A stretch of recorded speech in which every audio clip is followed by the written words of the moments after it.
Lawyers see crypto regulation coming in 2023 because industry needs to rebuild trust. Despite an uneven year in the crypto markets, many market participants are unperturbed about the long-term health of the sector and say that legal frameworks in 2023 could restore trust in the industry. Crypto will recover, Catherine Dowling, General Counsel member at Bitwise Asset Management, said to TechCrunch. This is not the death of crypto.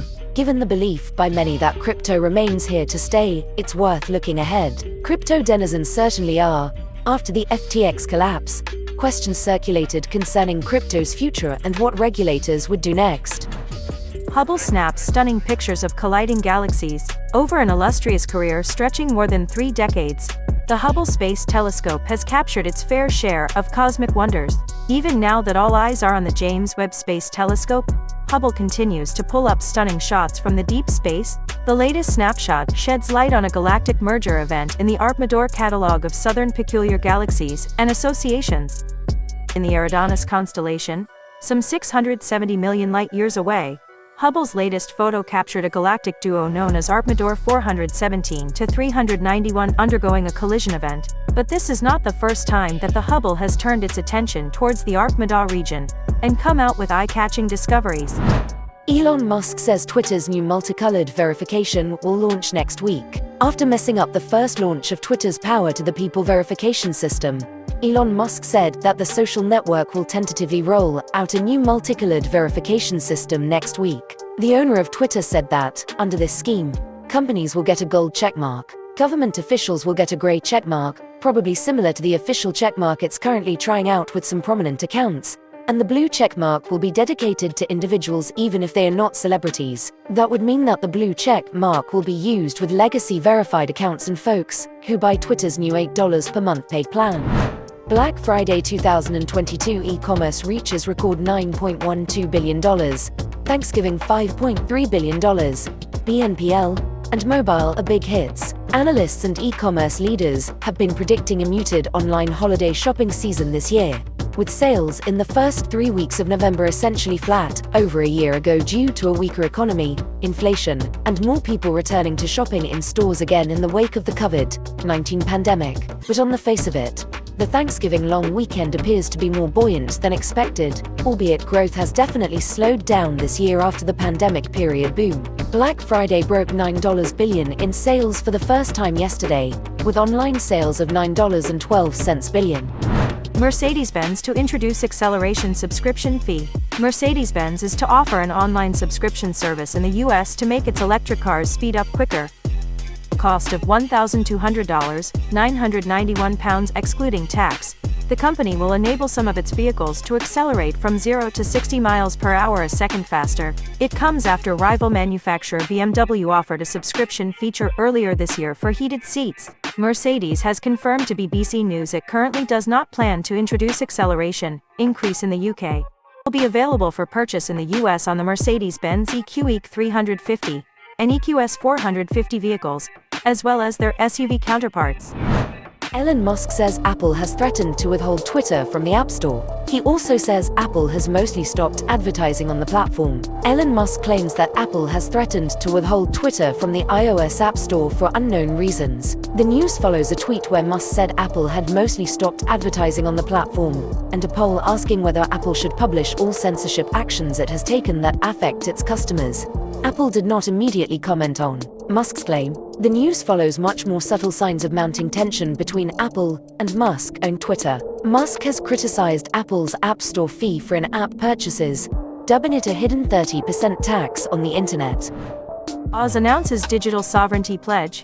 Right on time for its annual post-Thanksgiving re-invent festivities in Las Vegas, Oz last night announced its Oz digital sovereignty pledge.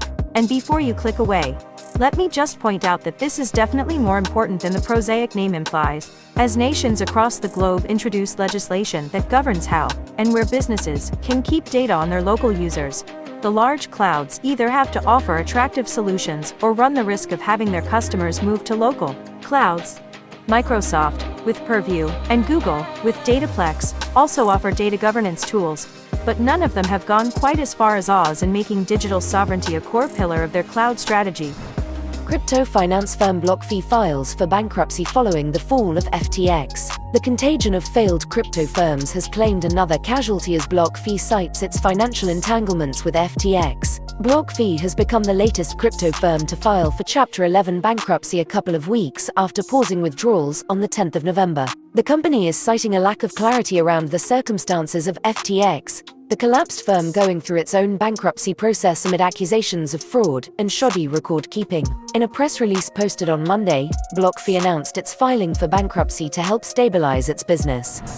After demons and death gods, Warcraft gets sunny with Dragonflight. In an interview, the popular game's general manager and executive producer talk community expectations, controversial plot beats, and the future of cross-faction play. Blizzard Entertainment's World of Warcraft marked its 18th anniversary November 23.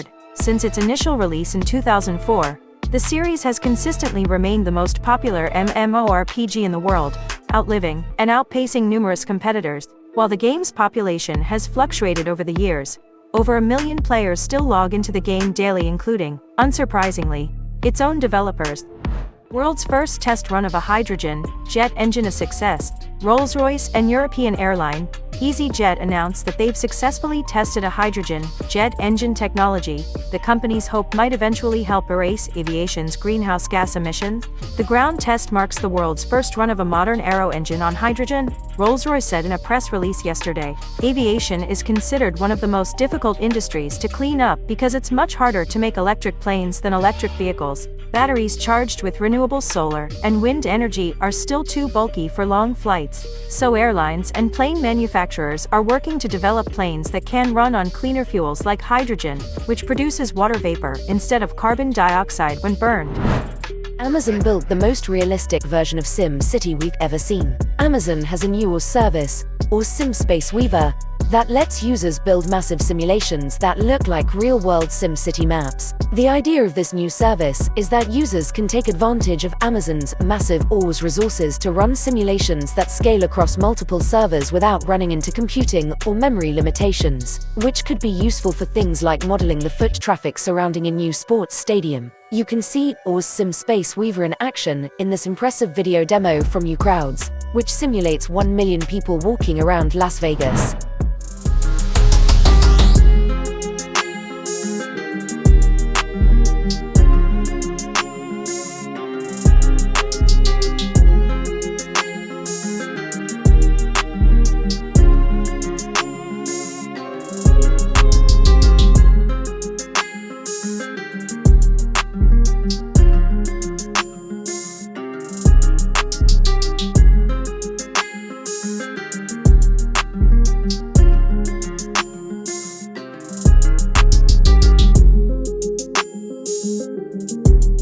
Let's go again with the new The Super Mario Bros. Movie trailer. 1 month after Nintendo debuted its first trailer for The Super Mario Bros. Movie, the company has revealed yet another trailer, this time giving fans a first look at Princess Peach and Donkey Kong. In the newest trailer, viewers get to see more of Illumination's incredible animating skills with Donkey Kong, voiced by Seth Rogen, completely bitch-slapping Mario Chris Pratt, and Princess Peach, voiced by Anya Taylor-Joy, ripping off a Cheeps, pufferfish, from the plumber's face. We also see Mario Kart get a nod with a quick clip of the legendary Rainbow Road. And while many fans were disappointed with Pratt's impression of Mario in the first trailer, he did give us a let's go and a wahoo this time around, so we'll give him a break from the mocking for now. Or not. BeReal wins App of the Year in Apple's annual App Store Awards in 2022. Today, Apple announced its list of App Store Award winners for this year along with the top chart for most downloaded apps and games across free and paid categories. These awards include apps for all of the company's platforms, including the iPhone, iPad, Apple Watch, Mac, and Apple TV. For 2022, the social network app BeReal won the App of the Year award for iPhone, while the note-taking app Good Notes 5 won the crown for the best iPad app. BeReal was a social media sleeper hit this year, forcing giants like TikTok and Instagram to ape the format. The France-based company originally launched the app in 2020, but its format of getting an alert at random times of the day to post a photo combining front and back cameras within 2 minutes became popular this year. FIFA World Cup 2022. Cybercriminals reportedly using fake websites to steal users' data. FIFA World Cup is one of the biggest sporting events globally. Just like it attracts football fans across the world, the event is also a hot spot for cybercriminals. As per a new report, cybercriminals are using multiple tricks to lure football fans to con them and steal their data. Warner Bros., Discovery and Amazon are teaming up to produce new animated DC projects. Warner Bros., Discovery's television-focused production arm is partnering with Amazon Studios to create new animated projects based on DC Comics IP, yet another sign of how the company is changing under CEO David Zaslav's leadership. During a keynote session at C21 Media's annual Content London event this week, Warner Bros. Television Studios chairwoman Channing Dungey opened up about some of the new moves the company plans to make as part of Zaslav's vision for its future. According to Variety, Dungey expressed excitement for her division in particular, and pointed to Zaslav's openness to collaborating with outside production outfits as one of the major reasons why. Unlike the old guard who felt like everything has to stay in-house, we don't want anything to go outside. Dungey said that Zaslav's been far more keen on the idea of working with others, and getting the studio's content onto platforms it doesn't own outright. SpaceX almost doubles its current Starlink prices in Ukraine. The price of a Starlink satellite terminal has almost doubled in Ukraine, according to a report from the Financial Times, following increased demand for the SpaceX satellite devices and targeted Russian attacks on the country's electrical grid that have caused communications networks to fail. Starlink terminals in Ukraine are set to increase from the equivalent of $385 to about $700. The monthly subscription required to use the service will also climb from $60 to $75 on December 29, according to emails sent to Ukrainian Starlink customers, though this is still cheaper than its original $100 rate, which was dropped back in August to reflect local market conditions. For the sake of comparison, a Starlink dish costs $599 in the US, alongside a $110 monthly subscription. Kraken crypto exchange lays off 30% of workforce. The cryptocurrency exchange Kraken announced job cuts today, affecting 30% of its workforce, or around 1,100 employees. In a blog post, Kraken CEO Jesse Powell says the firm made the decision to help it weather the crypto winter. A platform that lets users buy, sell, and trade crypto announced its plans to hire 500 new employees in June, but only as long as their beliefs aligned with the company's crypto-first culture, which apparently means not calling out things said by others as toxic, hateful, racist, xphobic. But now, Kraken's pulling back on its spending after a period of rapid growth, citing significantly lower trading volumes and fewer client signups.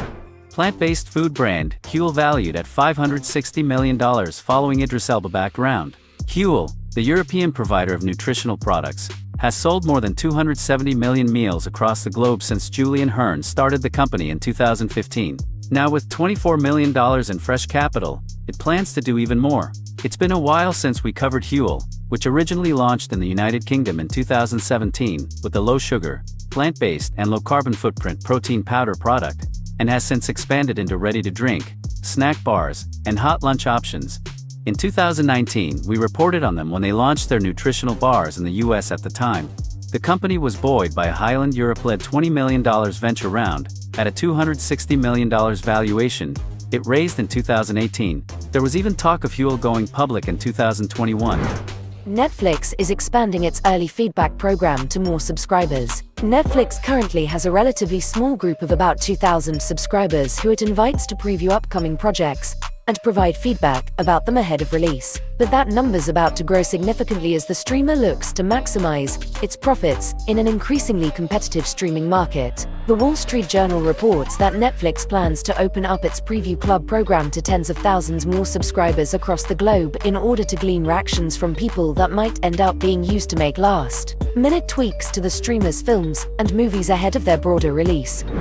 A black hole ripped apart a star and brought together astronomers from around the world. T was an event not seen in more than a decade. A sudden flash of energy launched out from the center of a distant galaxy, bright enough to be visible from 8.5 billion light-years away. Burst of light equivalent to more than 1,000 trillion suns. The flash was first detected by the Zwicky Transient Facility, a survey of the entire night sky conducted from the Palomar Observatory in California. On Valentine's Day this year, we found a source that was puzzling. It was just weird. Igor Andrioni of the University of Maryland, lead author of one of two papers about the event, told The Verge, and weird is good in science. It means it's something you can learn from. Tesla delivers first electric semi-trucks 3 years late.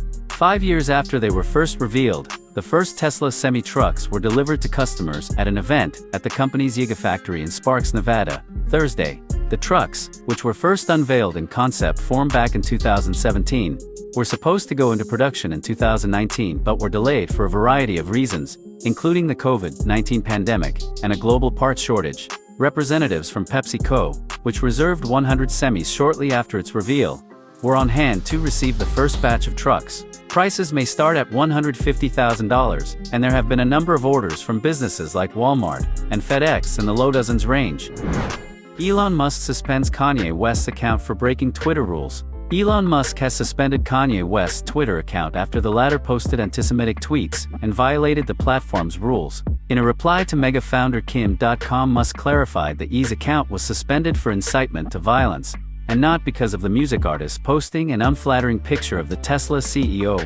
Earlier today, West went on a tweet rampage and tweeted a picture of a Nazi swastika merged with the Star of David. Soon after that, he posted on Truth Social that his Twitter account was temporarily locked. Later, Musk clarified that he tried his best to nudge West to follow Twitter rules, but the rapper still continued to post content that violated the platform's rule against incitement to violence, resulting in a suspension.